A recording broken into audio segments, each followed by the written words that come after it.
This week on the show, right now, incredible outreach and relief are happening in and around Ukraine. But what happened after the fall of the Soviet Union to make today's work even possible?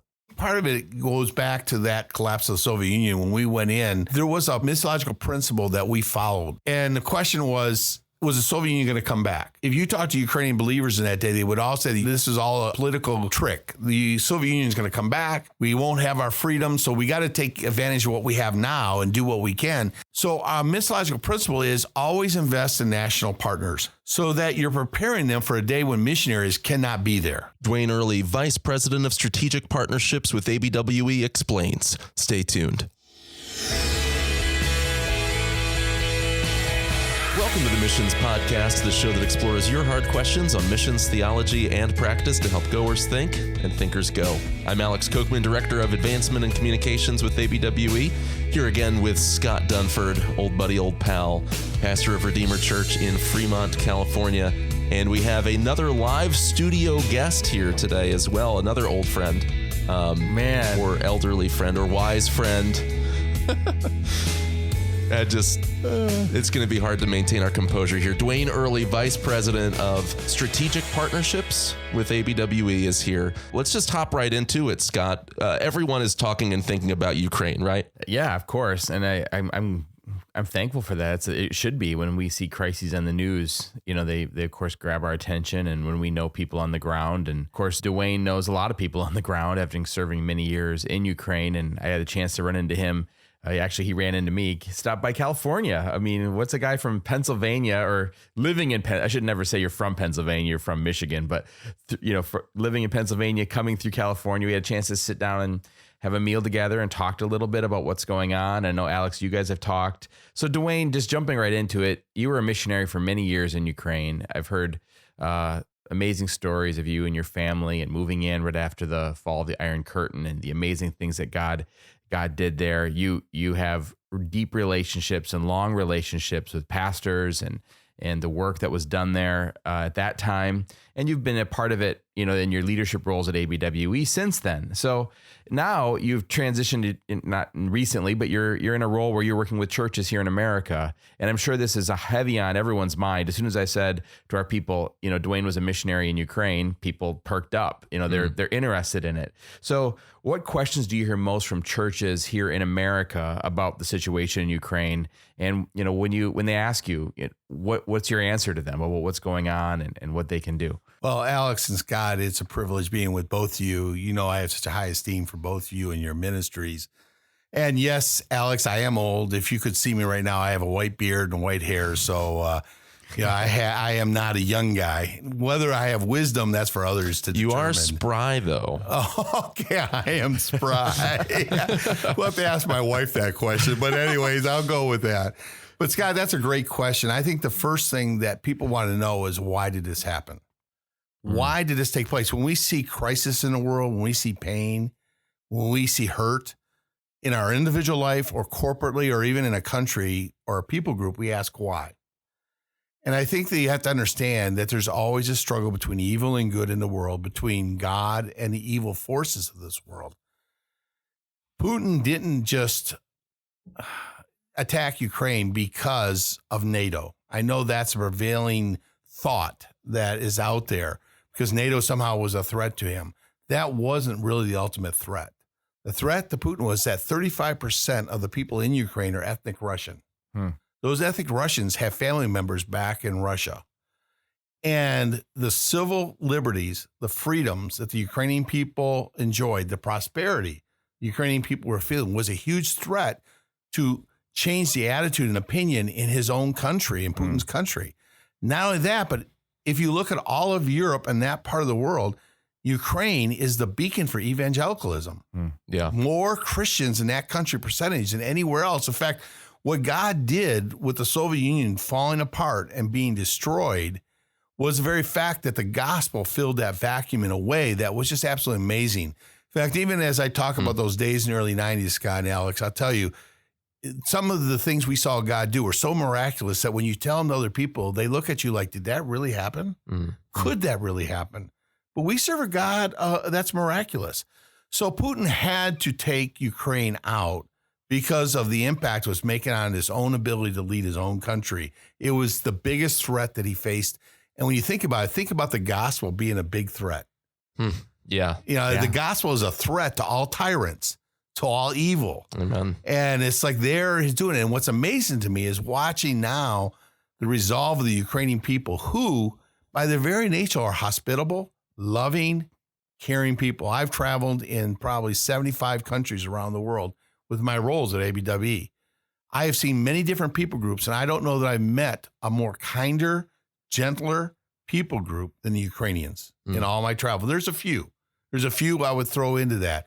But you talk to Ukraine. I still remember in 1992 sitting down and talking with a Ukrainian who was a fellow worker. He was a deacon and a really solid guy. He was doing some translation for us. So he worked on ships. So he would be at sea for 30 days and back for 2 weeks. And when he was back home, he'd work with ABWE. His name was Stas. And I was complaining about some of the corruption, some of the difficulty in Ukraine. And I remember Stas saying, Duane, he said, why are you after us? We haven't been a country for 1,000 years. And we haven't been a country or people for 1,000 years. We're going to have growing pains. He said, didn't you in America have something called the Articles of Confederation before you had a constitution? How did that go for you? And I thought to myself, yeah, our own country for the first 8-10 years, I have a Ukrainian teaching me American history and how I should have a more global viewpoint. But guys, I say this, that Ukrainians are hospitable, loving, and caring. The fact that they're at war is the antithesis of who they are. But their resolve is in the freedoms that they've enjoyed, in the sense of who their God is and their relationship to the gospel, that they will not allow evil to triumph. And they literally are dying every day in that freedom. And it's just, honestly, guys, because we live there and we said we know the people, it almost is overwhelming to us. Tell us about that. So you're still in contact, at least I'm sure you still follow your friends from in the country. What are you hearing from them? We all hear the news stories, and of course, now more than ever, what do you believe, that you read in news? What are you hearing from Ukrainian believers that you have relationship with? Like any war, you have to understand that war is something you have to deal with until it affects your building and your apartment. Mm-hmm. Your specific neighborhood. If it's 2 neighborhoods away, you're scared and it feels awful and you hear the ground shake, you hear buildings blow up. But when it's your building, it's a whole different story. So there's an existence that happens in a wartime that is very tenuous, very nerve-wracking, anxious, but people can exist even in wartime and have some lives. But what's amazing to me is the number of opportunities that our missionaries are helping at ABWE, giving the supplies and the needed things to go back into country, the trips they're making back into country to supply those people who are thinking not only of themselves, and this is so typical of Ukrainian believers, guys, they don't think of themselves. They're thinking about the other people and how they can minister first to the believers, but then to the unsaved, to let the gospel show the true love that exists, the love for other people. And in peaceful times and good times, we sometimes don't have the opportunities to show that kind of love. Yeah. But in these times, the opportunities abound. And for us, our key is and here's what I was to say. In early 90s, the American church in whole, and many missions, not just ABWE. I don't want to tout ABWE as being the only. There was many, many missions. Mm-hmm. But the churches in America got it right, guys. God was doing something, and they all got on board, and we made a huge impact for missions in Ukraine. Right now, in my mind, people the church, don't realize that was basically revival that broke out there at that period of time. Yeah. It was a miraculous moving of God. It was a tsunami, a tidal wave that came across, and God was doing it. He disassembled the Soviet Union. He opened the doors, but we still need to be faithful. And what I think for the Church of North America, let me say kudos, because we're not always faithful to missions. We're not always going where we need to go. We did do it that moment. And here's the deal. The result is that created that lighthouse in the middle of a dark place. Mm-hmm.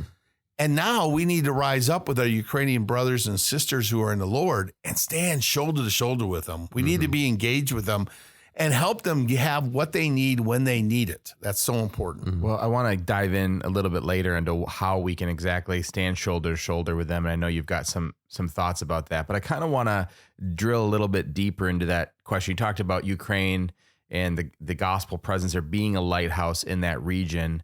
So I've heard others talk about, the revivals of Ukraine in the 1990s and the work that's been done around the world, but especially in Eastern Europe through Ukraine. So explain to us a little bit, what is the state of the church in Ukraine? Why is it so crucial to the rest of Eastern Europe? In what way is it a lighthouse? Can you kind of put it into terms that our people would understand? Yeah, that's great, Scott. And I think part of it goes back to that collapse of the Soviet Union when we went in.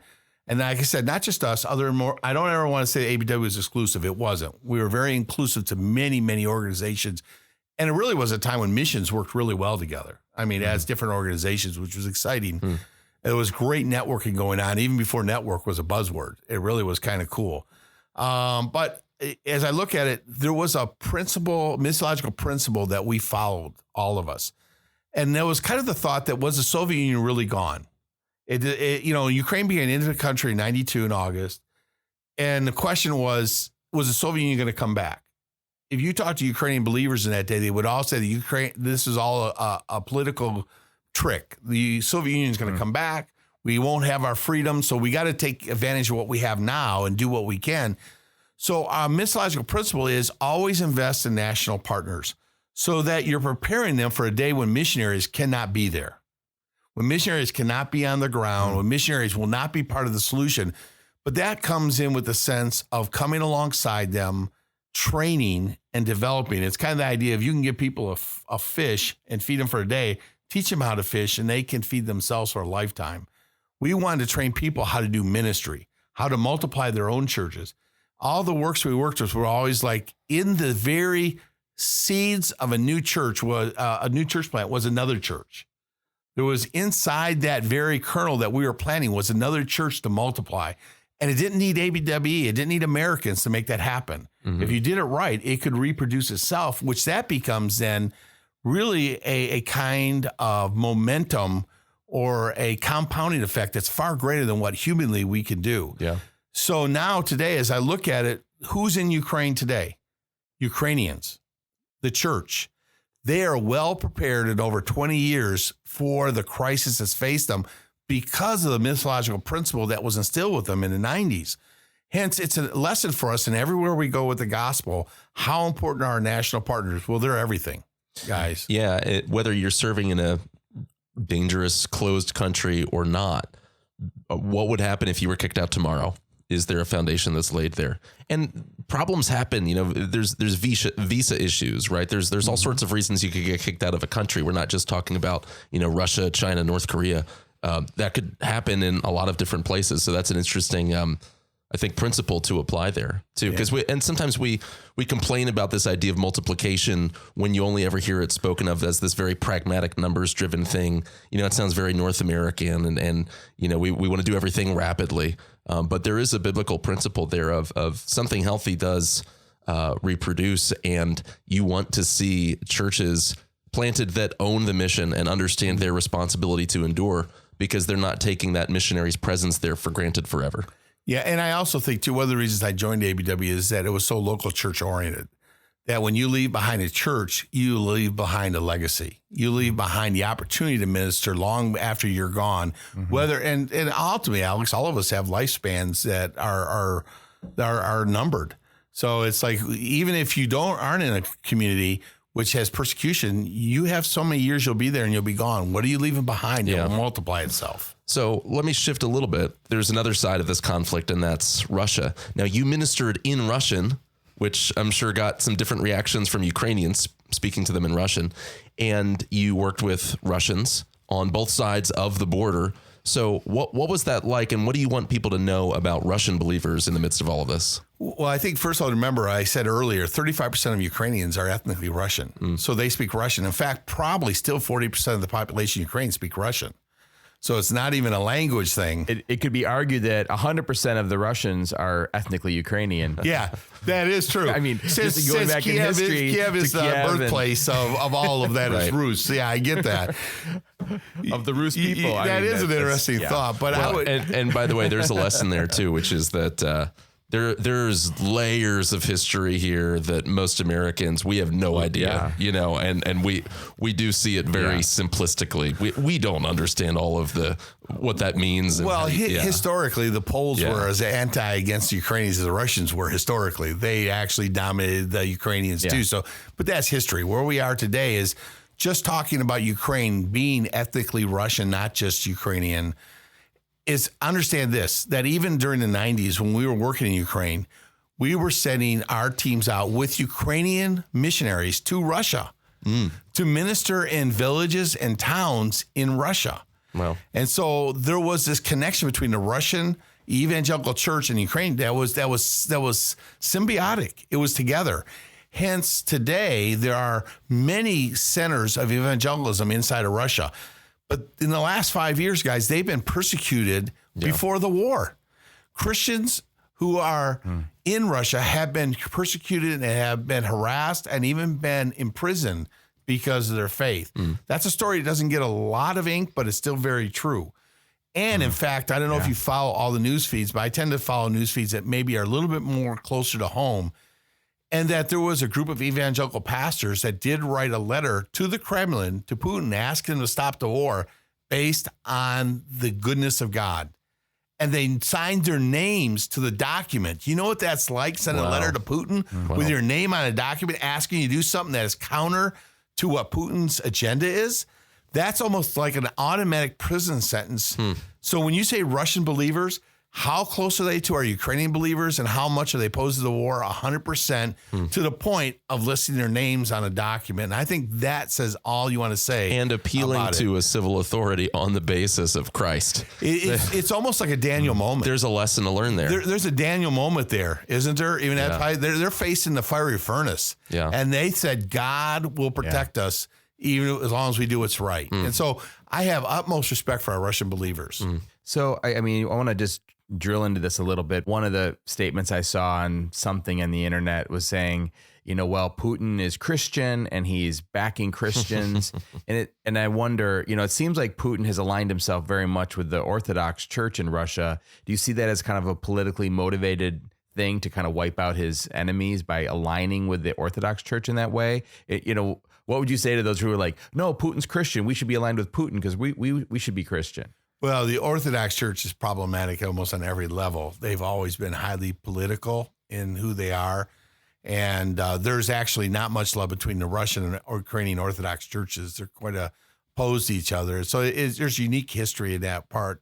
You said the Ukrainian and the Russian Orthodox churches are opposed to each other as well as to the evangelicals. Yeah, well, the one thing that they both can agree on, both Orthodox churches hate evangelicals. So that's not...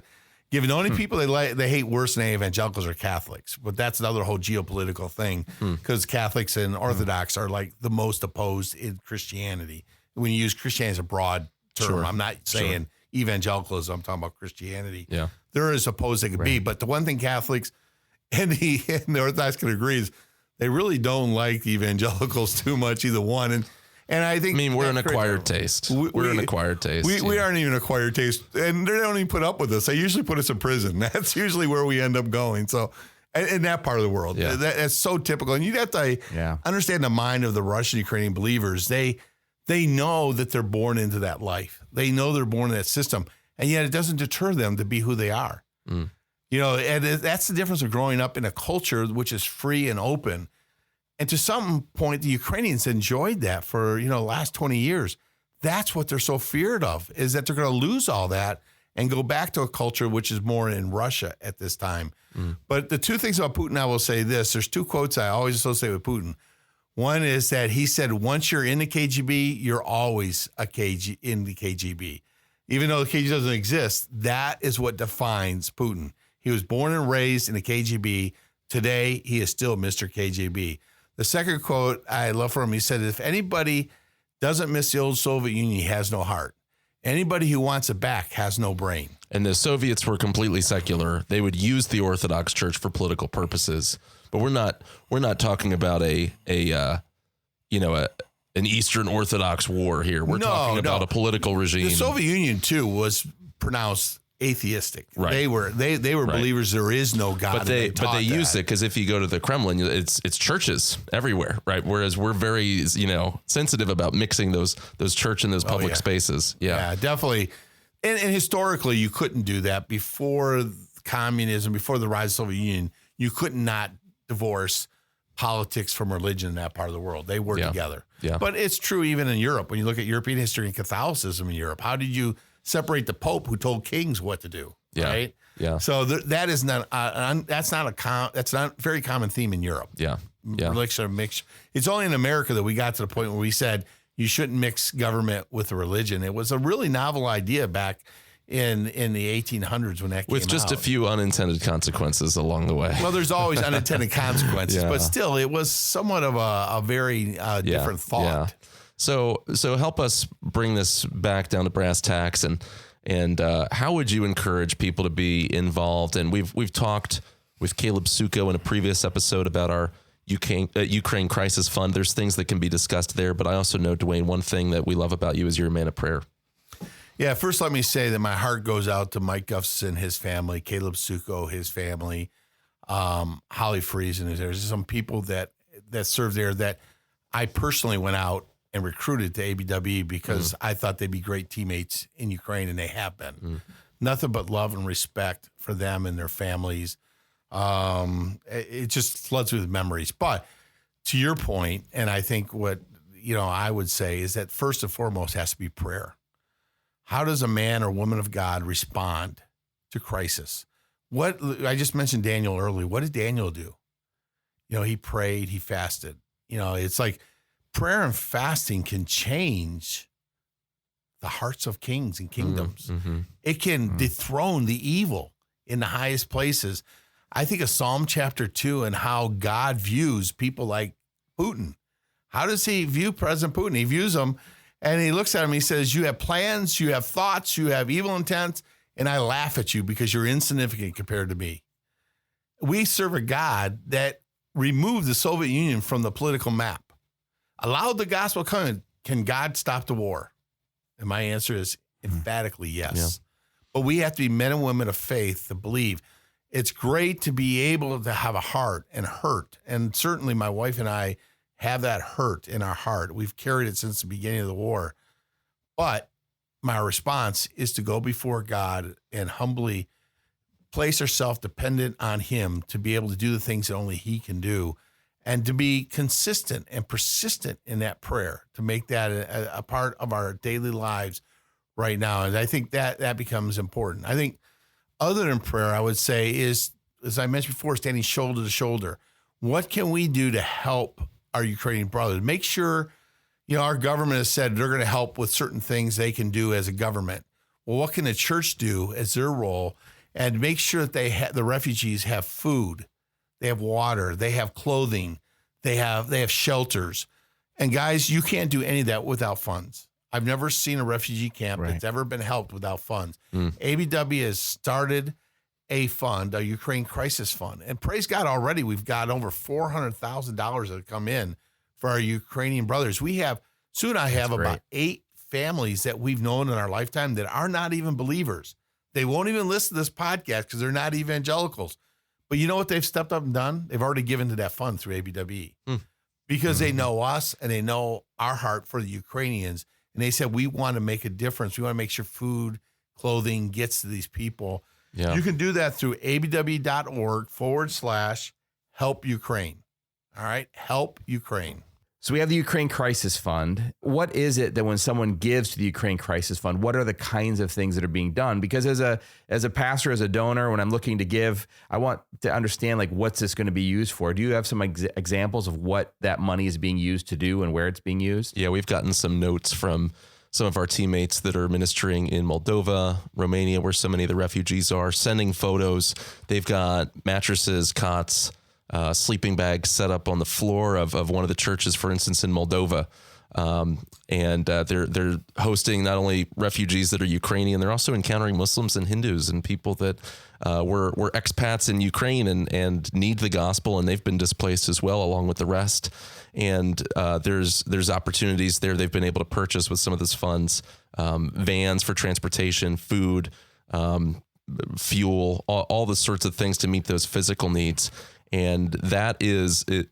Not only is that able to lead to gospel conversations, a lot of that is meeting people's needs who they've already had gospel conversations with at one point in the past, or they were connected to a church at some point. And so it's watering existing gospel seed by meeting some of those physical needs.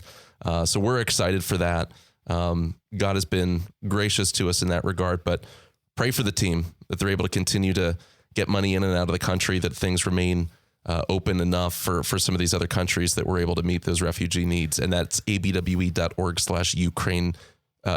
No, I got to edit myself. abwe.org/help Ukraine. abwe.org/help Ukraine. Well, I think one of the things strategy wise, Scott, in that I think is important to understand is that all these border countries, Romania, Hungary, Poland, Moldova, we have partners in all those countries. So what we're doing is literally using Moldovan churches or Moldovan schools, Romanian churches, and we've taken those mattresses, we've loaded them up into those places where they can house 50 or 60, 70 people. The people in those churches are adding those people to their homes. And some places I heard they're sleeping in shifts because they have so many people just to do it. But if we didn't have those partners, we wouldn't have the facilities to do all that. So it really is combined effort of the believers of Eastern Europe ministering to the believers who are fleeing the war out of Ukraine. One of our church partners, Imago Dei in Moldova, they saw 2 refugees come to Christ last week. Incredible things are happening. Oh, I've heard dozens of stories of that, dozens. That's one of the stories that impacted me when we talked with Caleb last time, was just how ready the Moldovan church was. And, we've been involved with Moldova in partnership for years, but we also know Moldova is one of the poorest countries in Europe, if not the poorest, and to watch that generosity, and what a great way, I think in a very biblical way for us to be able to give. I can imagine Paul writing a letter and say, write to the saints, thank you for your gift to the saints in Moldova and Ukraine, and you're helping them in the ministry. So the opportunity here to be involved with Help Ukraine is great. One thing I will say this too is that even here through this, what's happening across Europe and even now into the States, refugees are going through that part of Europe, and they're going to other parts where we have missionaries in Western Europe that are now providing opportunities for Ukrainians to get settled for the next year or two. And I've heard even churches now here in the States that are preparing to receive Ukrainians. And there's things have been lifted for Ukrainians to move freely in the world, which they never had, which is somewhat ironic because I remember when Ukraine became a new country, nobody would let Ukrainians in their country. They were always fearful of them. And now they pretty much go anywhere in the world and get a red carpet welcome, which is amazing. And I think that, God hasn't forgotten these people either. He still remembers them. He's using God's people to make a difference, but God hasn't forgotten them either in this process. And think of what happens in the book of Acts when there's believers that are dislocated due to persecution. They go out about preaching the gospel. And I think church history bears that out, is that displacement events, as tragic as they are from a human standpoint, from a divine standpoint, tend to be, in the final analysis, gospel catalysts. Of course, suffering is always a gospel catalyst too. Now, as we wrap up, Duane, I love the heart and the passion that you bring to this. One of the other things that you do in your ministry with ABWE is you have a passion to help those whose spiritual gift is generosity. And so you connect with churches, you connect with those that have that gift of generosity. You help build partnerships, help them find projects that they can support as a church or as an individual that the Lord puts on their heart. So how can people get a hold of you? Well, Sue and I were benefactors of many churches and individuals that support our ministry. We were on the field. And people at our mission, ABWE, were helping that happen, facilitating it. And one thing a gray-haired might be able to do is facilitate some of that for our missionaries who are on the front lines. They say the U.S. military has 14 logistical people for every one combat soldier. In missions, it tends to be the other way around. We have one logistical person for 14 missionaries. So that makes every logistical person really important. It connects you as an individual that wants to make sure your stewardship produces eternal kingdom impact. That's what I want to do. And for us, it's all about relationship. It's all about developing a relationship with the people that want to give, so that we don't view them as a conduit, but as a person who has a stewardship responsibility and helping them to achieve that. They may never go to the mission field, but they're part of a team that impacts the mission field. And right now, you can be part of the team that impacts the ministry in Eastern Europe, specifically in Ukraine. Well, if you want to get in touch with Duane, we'd highly recommend that he's a good friend and mentor to Scott and I. Duane at abwe.org. Drop him a note and thank him for coming on the show today. Duane, thank you. You're welcome back here anytime. Next time we'll do it on video so people can see that glorious white beard and all of the gray hairs of wisdom there. But we appreciate you being on today. And if you have any comments or questions for us or suggestions for future shows, alex@missionspodcast.com is the place to get a hold of us. The Missions Podcast is a ministry of ABWE. To get more, go to missionspodcast.com or go to abwe.org/podcast. We value your support as well, and you can show that support at missionspodcast.com/support. But the best way to support the show is to share it with a friend and to leave a positive review and a 5-star rating in your podcast platform of choice. That helps serve up the algorithms with a way of getting this content in front of others who can be blessed by it. And so until next week, thank you for listening.